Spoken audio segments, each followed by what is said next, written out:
Hello all, welcome to cooking with Geetha. நம்ம சேனலை subscribe பண்ணாதவங்க சப்ஸ்கிரைப் பண்ணி வச்சுக்கோங்க, ஷேர் பண்ணிக்கோங்க. இன்றைக்கு ஃப்ரைடே விலாக். இன்றைக்கி ஒரு ஸ்பெஷலான டேன்னு கூட சொல்லலாம். அதாவது அன்னாபிஷேகம், பௌர்ணமி எல்லாம் சேர்ந்து வந்த ஒரு சூப்பரான வெள்ளிக்கிழமையில் அமைஞ்ச நாள். இன்றைக்கி சமையல் என்ன பண்ண போகிறோன்னா, சௌச்சௌ சாம்பார், முட்டைக்கோஸ் கறி, பருப்பு வேகப்பட்டாச்சுங்க. ரசமானது நல்லா தலன்னு கொதிச்சிட்ருக்கு, சாம்பார் நல்லா தலன்னு கொதிச்சிட்ருக்கு. சௌச்சௌ சாம்பார் இதுக்கு பருப்பு விட்டால் ரெண்டுத்துக்கு ரெடி ஆகிடும், அவ்வளோதாங்க. அடுத்து இன்றைக்கி காலம்பரம் எதுவும் சாப்பிடல, கஞ்சி வச்சு குடித்தாச்சு. அவங்களுக்கு நேற்று நைட்டு வச்ச சப்பாத்தி அப்படியே இட்லி பானையில் நல்லா சூடுபடுத்தி கொடுத்தா அப்படியே நேற்றுக்கு பண்ணதோடு இன்றைக்கி சூப்பராக நல்லா பஞ்சு போல் சாஃப்டாக இருந்தது. முட்டைக்கோசை நறுக்கி அப்படியே வேக வச்சாச்சுங்க. அப்புறங்க சாம்பார் மணக்க அப்படியே கொத்தமல்லி தூவி விட்டு ஒரு அட்டகாசமான சாம்பார் ரெடி. இங்கே ரசம் ரெடி. இங்கே வெள்ளிக்கிழமைக்கு பூஜைக்கு அதாவது சுவாமிலாம் கும்பிட்டாச்சு. மாக்கோளம் போட்டு அழகாக அப்படியே பளபளன்னு சாமிக்கெல்லாம் பூ வச்சு எல்லாம் அப்படியே எல்லாம் மின்னிட்டுருக்காங்க. எல்லாருமே சூப்பராக நல்லா அழகு பண்ணியாச்சு. ஏன்னா சாயங்காலம் உப்பு தீபம் வேறு. இன்றைக்கி பௌர்ணமி சேர்ந்துருக்கு, வெள்ளிக்கிழமை சேர்ந்தாலும் உப்பு தீபம். அப்புறம் பாருங்கள், நேற்றுக்கு இந்த ட்ரெஸ்ஸை மாற்றலைன்னா இன்றைக்கி ட்ரெஸ்ஸை மாற்றிட்டேன். பாபாவுக்கு பச்சை கலர் ட்ரெஸ்ஸு நல்லா ஓம் சாயிரம் அப்படின்னு போட்டு ஒரு அபிஷேகத்துக்கு கொஞ்சம் லைட்டாக தண்ணி விட்டு ரொம்ப அபிஷேகம் பண்ணியாச்சு. கதவு ஃபுல்லாகவே தொடச்சிட்டாங்க. எல்லாத்துக்கும் மஞ்சள் குங்குமம் வச்சு மாக்கோளம் போட்டு காவி இட்டு குலதெய்வத்துக்கு அப்படியே பொட்டெல்லாம் வச்சு பூவெல்லாம் வச்சு எல்லாம் பண்ணியாச்சுங்க. சாயந்தரம் பூஜைக்கு முழு ஏற்பாடும் பண்ணி வச்சுட்டேன். அடுத்தது சமையல் என்ன ஃபுல்லாகவே மீல்ஸ் பார்த்துடலாம். முட்டைக்கோஸ் கறி, அப்புறம் மோர், பருப்பு தக்காளி பருப்பு ரசம், சௌச்சௌ சாம்பார், சுட சுட ஆவி பறக்க அப்படி சாதமானது ரெடி ஆகிடுச்சு. அடுத்தது என்ன பண்ண போகிறோம்னா, வெந்நீர் அப்படியே கொதிக்க நல்லா கொஞ்சம் இந்த சமயத்துக்கு இந்த வெந்நீர் சூடாக குடித்தா நல்லா இருக்குங்க தொண்டைக்கு. அப்புறம் பாருங்கள், சாயங்காலம் 1 மணிக்கு சாயங்காலங்கிற மத்தியானம் 1:45 மணிக்கு கோவிலுக்கு சாப்பிட்டு கிளம்பியாச்சு. காய்கறியெல்லாம் கோத்தாச்சு. வாசலை பைரவர் விட மாட்டேன்ட்டாருங்க, அவ்வளோ ஒரு பாசம். ஏன்னா ஒரு வேளை சாப்பாடு போட்டாலும் நம்மளுக்கு நன்றி உள்ள மனுஷங்க இருக்காங்களோ இல்லையோ, அந்த பைரவர் இருக்கார். நாயின்னு நான் சொல்ல மாட்டேன். அப்புறம் கோவிலுக்கு வந்துட்டேங்க. எல்லாருக்கும் ஓரளவுக்கு எல்லாமே கோத்துட்டாங்க. அதுக்கப்புறம் நான் முட்டைக்கோஸ் மாலையை கோத்துட்டேன். அப்படியே சாம்பார் சூப்பராக மணக்க வாசனையோடு நல்லா தலன்னு கொதிச்சிட்ருக்கு. ஏன்னா மீதி சாதத்தை அன்னாபிஷேகம் பண்ணிட்டு அப்படியே சாம்பார் சாதம் தயிர் சாதம் கலந்துடுறது. சாயங்காலம் 5:30 மணிக்கு மேலே தீபம் காட்டலான் இருக்காங்க. பாருங்கள், சாதம்லாம் சாத்திட்டு இருக்காங்க. இந்த காமாட்சி கோவிலுக்கும் இவர் தான் சாத்துவார். இங்கேயும் இவங்க தான் நல்லா அழகாக பார்க்குறதுக்கு சிவபெருமானை இது ஒரு புண்ணியம். அதாவது அன்னாபிஷேகத்தை பார்த்தாலும் மறு ஜென்மங்கிறதே கிடையாதுங்க.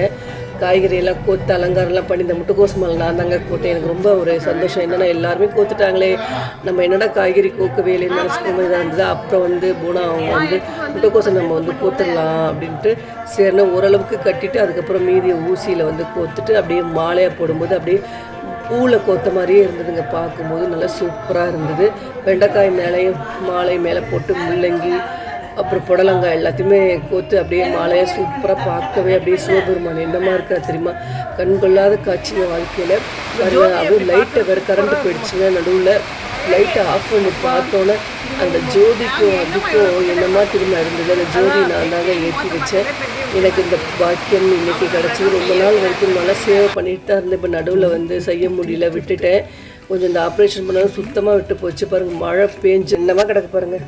போயிட்டு வேறு சாரி மாற்றிட்டு மறுபடியும் கோவிலுக்கு கிளம்பிகிட்ருக்கேன். எதுக்குன்னா இப்போ தீபாரணை காட்டுவாங்க. அதுக்கப்புறம் அதை கழிச்சிட்டு பால் அபிஷேகம் எல்லாம் பண்ணுவாங்க. அதை நம்ம பார்க்க போகிறோம். வாங்க நாம் கோவிலுக்கு கிளம்பலாம்.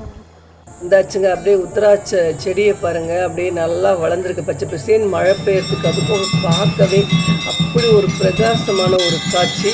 தீபாரணை காட்ட ஆரம்பித்தாச்சு. பஞ்ச முகத்தில் அப்படியே அடுக்கு தீபாரணை காட்டிகிட்ருக்காங்க. பார்க்கவே நல்ல சூப்பரான ஒரு கண்கொள்ளா காட்சி. பார்த்ததுக்கப்புறம் அடுத்தது இதெல்லாம் களைச்சிட்டு அன்னத்தை எடுத்துட்டு அதுக்கப்புறம் அபிஷேகம்லாம் பால் அபிஷேகம்லாம் பண்ணி மறுபடியும் வேறு அலங்காரம் சிவனுக்கு மாட்டி எல்லாம் பண்ணுவாங்க. பாருங்கள், இந்த தீபத்தெல்லாம் களைச்சாச்சு. அப்புறம் அதாவது வீட்டுக்கு வந்ததுக்கப்புறம் இந்த காய்கறிலாம் கொடுத்தாங்க. நான் கட்டின முட்டைக்கோஸ் மாலையே எனக்கு கிடச்சிது. அப்படியே எடுத்துகிட்டு நாளைக்கு சமைக்கணும். இன்றைக்கி டிஃபன் பண்ணுற வேலை இல்லைங்க. சாம்பார் சாதம் தயிர் சாதம் வச்சு வீட்டில் கொஞ்சம் சாப்பாடு இருந்ததை வச்சு இன்றைக்கி நைட்டு டின்னர் முடிச்சாச்சு. ஒன்றும் வேலை இல்லை. வந்ததுக்கப்புறம் உப்பு தீபம்லாம் ஏற்றி அந்த வேலை இருக்குது பாருங்கள். உப்பு தீபம் ஏற்றி அவள் பிரசாதம் வச்சு பாலையும் வச்சு நேரியம் பண்ணிவிட்டு குலதெய்வ பூஜை பண்ணிவிட்டு எல்லாமே இந்த ஒர்க்கு கரெக்டாக இருந்தது. வாசலில் 8 to 9 ஓர வேலையில் விசேஷம்னு சொல்லுவாங்க. குலதெய்வத்தை தேவன் 27 முறை கூப்பிட்றது காமாட்சி அம்மன் கோயில். அங்கே பாருங்கள் அந்த அலங்காரம் என்னமா இருக்குது பார்த்தீங்களா, சிவனுக்கு அலங்காரம் எல்லாம். இன்றைக்கி எத்தனை சிவனை பார்த்தாலும் நம்மளுக்கு அப்படியே மனசுக்கு அதோட திருப்தி வேறு என்ன இருக்குது சொல்லுங்கள். இதுக்கு ஈடு நிகர் எதுவுமே கிடையாது சொல்லணும்னா. அப்படி ஒரு அலங்காரம்.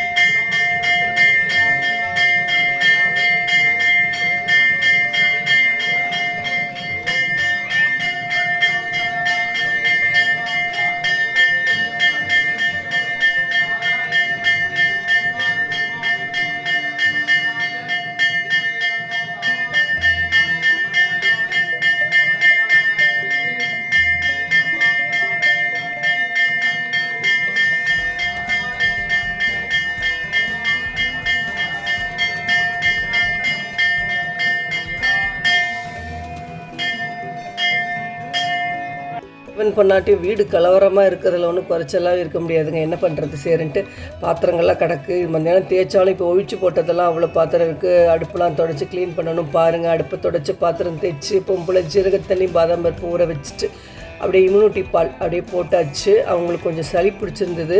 அந்த பொடி ஒருத்தவங்க என் ஃப்ரெண்டு தெரிஞ்சவங்க கொடுத்ததுனால அது ரொம்ப ஈஸியாக இருக்குது. அந்த பொடியை போட்டோன்னு ரொம்ப நல்லா இருக்குது உடம்புக்கு. நாங்கள் சரிட்டு அந்த பொடியை போட்டாச்சு. இந்த விளாக் அதோட முடிச்சுக்கோ. நாளைக்கு சாட்டர்டே விளாக் போகிறோம். அது வரைக்கும் டாட்டா, குட் நைட், வாழ்க வளமுடன்.